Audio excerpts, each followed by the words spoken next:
The Poor Millionaire. The impossible happened. I bought everything I wanted without money. I showed my banknote and asked for change, but every time the same thing happened. No one was able to change it.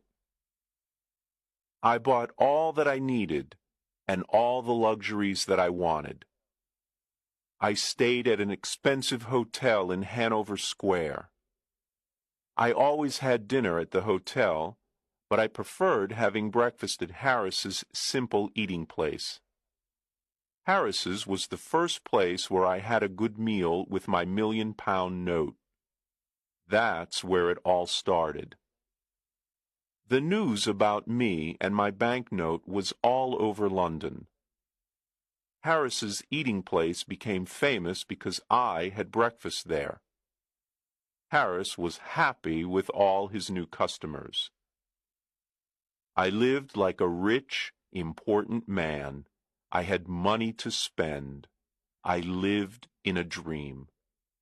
But often I said to myself, remember, this dream will end when the two men return to London. Everything will change. My story was in the newspapers. Everyone talked about the strange millionaire with the £1,000,000 note in his pocket. Punch magazine drew a funny picture of me on the front page.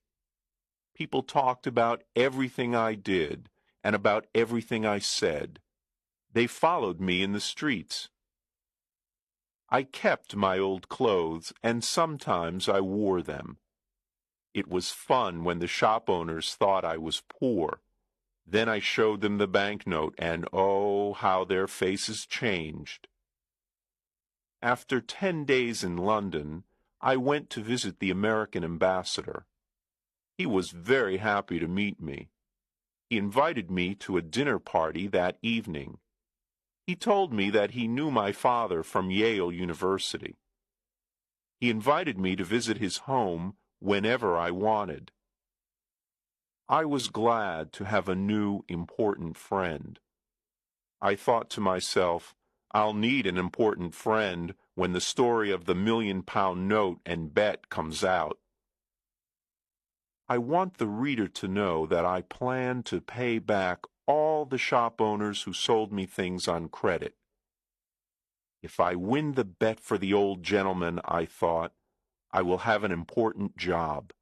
With an important job, I will have a big salary. I planned to pay back everyone with my first year's salary.